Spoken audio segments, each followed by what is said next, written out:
بسم الله الحمد لله الصلاة والسلام على رسول الله صلى الله عليه وسلم. السلام عليكم ورحمة الله وبركاته. خبجمتوتا فجالتمتوتا أبوليني فبوليتوان تيجر جرتو سنين جر أبغيت راتني إيجار ما شاء الله وأم بريدة تكون تندا وتشيسا جبه اللي كرا اللي سني أجرسيفني إيجا كان أمو بكرين اللي سندا وتشيساني سنين جدا.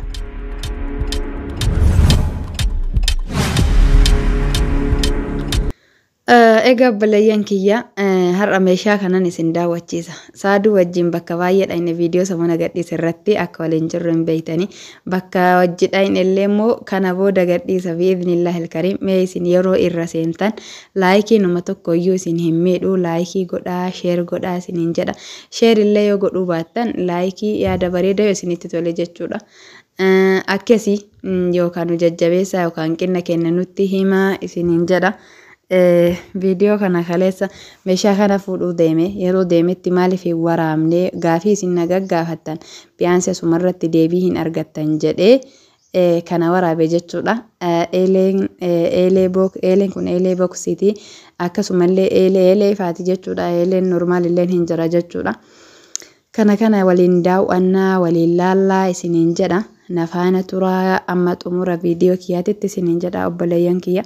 Eeleen kun akkana jira yeroon hojjetamin jechuudha. Ka irra kaayanillee asuma walirra jira. Inni kunin isa kana jechuudha. Eeleen kun isa kana sibiila achi aanu san irratti rakkaban jechuudha.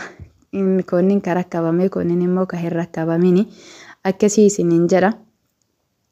Eeleen tuni maashaallah tabaarakallah hedduu takkaa isin fayyaddi isin furtillee warroonni istoofii duraanii tokko na ergitan obboleeyyan tiyya kanniintu jira san dhugaa rabbi bakka baay'eellee soqedhabee jechuudha.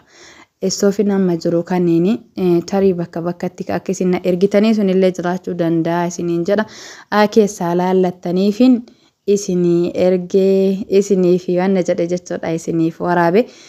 Akkasii eeleen kun eelee daabbootii fi ka buddeenaa ka walirra jiru sanii jechuudha. Eelee kana ofillee itti fayyadamee isuma kana qaba jechuudha mana itti fayyadamee beeka.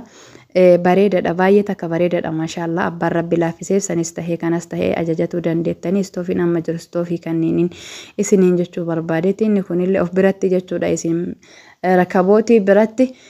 Osoo fagoo hin xaarre buna itti akaattanii achumatti bishaan irra kaattanii haaluma salphaan itti fayyadamuu dandeettanii inni kunillee baay'ee bareedadha ammallee sibiilli isaa baay'ee yabbuudha.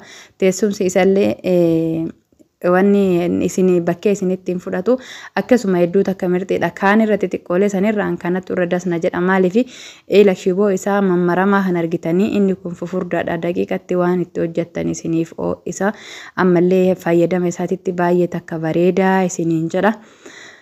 Inni kunillee haa bareeduma garuu wanni isaa shiboon isa keessaa kun qaqallaadha gaffa gaatallee jechuudha. Isa kana hin ga'u turiinsarratti jechuudha.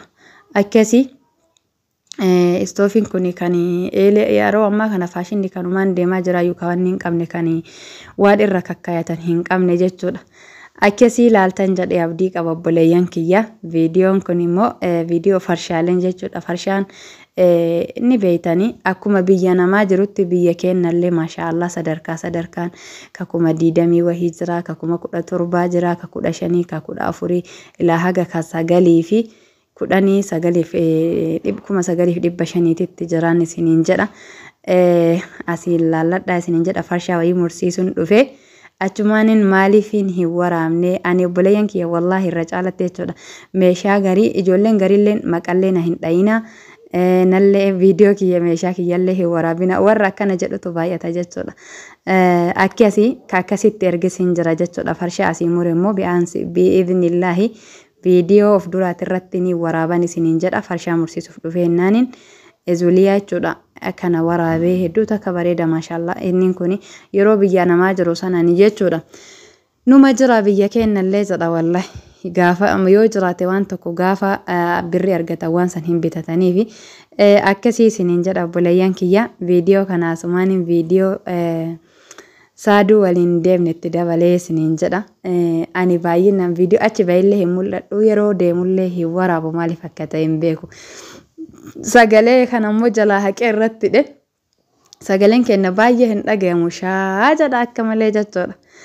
Sanumaafin sagalee irratti sagalee san jalaa kaasee sagalee irratti hidhee yeroo sun immoo aduuma rooba isiniin haa jedhu. Edituma irratti rooba kana irra galche malee yeroo sun aduun ka gabbu'e kana. Akkasii viidiyoo isii wajjin waraabe wallahi isiniif hin gadhiisa. Alhamdulillah daama tana keessa waliin deddeemne. Kaasatan ummata kenna ummanni ijoolleen tennatoon jechuudha. Hin aarinallee silaafuu warri feemasoonni viidiyoo yuutuubara xixiqqaa kana hin laalanii nama tuffatan. Saaduun immoo wallahi maashaallah nama addaati. Nama tuffii takka nama hin qabne. Dhugaa rabbiititti anuu sireesii wahisse yeroo jalqaba arguun jechuudha. Akkuma viidiyoo asiin dura waliin waraabne irratti argitanii isiin meeshaa wayii na biraa fuudhuu dhufte jechuudha. Meeshaa obboleettii kiyyaa takka. Akkasumallee akka nama kanaan dura wal beeku yookaan akka nama firaatitti haga turtii wajjin dabarsinee san wal faana dabarsinee rabbiin bakka isiin jirtutti isii haa tiisu ammaaf isiin galtee jirti jedha. Anillee nama mootiyyuu achuma baaleetti itti dhaquna haa taasisu jedha. Wallahi yeroo sanitti isiin ijoollee boolloo ila boolloon tanaa warra boolloo as laalaa jette jechuudha. Adaama boolloo jira warri boolloo karaa keessan as laalaa diddiigaa akkallee akka itti diddiiganillee laalaa jechuu turte. Hin dhageessisu sagaleen wallahi akkasi saniifin jalaa haqee viidiyoo biraati irratti immoo haga wajji haasofne haga wajji qabannee akkasuma bakkoota wajjin dhayne gadi lakkisaa isiniin jedha. Ani gaafa kana kaamiraamaanii tahee duuban deemuu ture. Maashaallah akkasanii obboleeyyan kiyya wallahi hunda kennayyuu jechuudha nama gadi bu'ee jechuudha. Obboleeyyan kiyya wajji nyaatee wajji dhugee wal argunu haa taasisu. Ana osoo guutuu keessan warra wal beeynu akkasumallee hordoftoota kiyya guutuu wal arge hedduu takka dasna jedha jechuudha. Rabbiin kee irratti waan nu haa agarsiisu. Egaa obboleeyyan kiyya akkasiin isiniin jedha. Rabbiin immoo abbaa fi fedhe akkuma fedhetti walitti nama fida. Namoota hedduu nama walitti dhiyoo jirru osoo wal argina jedha yaadu ka Rabbiin waliin agarsiisin subhaanallah waan nun agarsiisin isin waan nu agarsiise. Gammachuu guddoo takkanatti dhagahame jechuudha. Anallee akkasii kana fakkaannaa isiniin jedha obboleeyyan kiyya. Hanqinni yoo jiraatillee dhiifama ilma namaatirra hanqinni hin dhabamu.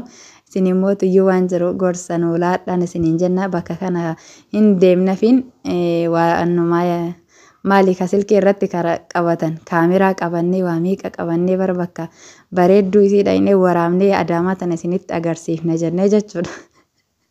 Akkanatti aduu keessa deemaa jirra. Akkasii isiniin jedha obboleeyyan kiyya inshaallah. Rabbiin hunda keessanuu nama galee jechuudha. Namoota jaalattan namoota wal arguunii feeta wajjii wal argu isin haa taasisu. Anaaf isinillee isiniin jedha. Akkasii viidiyoon kiyya akirarra gahee jira. Xumurarra gahee jiran isiniin jedha. Viidiyoon kunis akka itti dhufe bichaan beeku yeroo editii godhutti dabalame irra hin laaltaniin isiniin jedha. Haga viidiyoo biraatti Sihimootiin ardiifsamaa iyyannee nu birmadhume yaa Rabbii jabeessi islaamaa yaa Rabbii beeyta waa hundumaa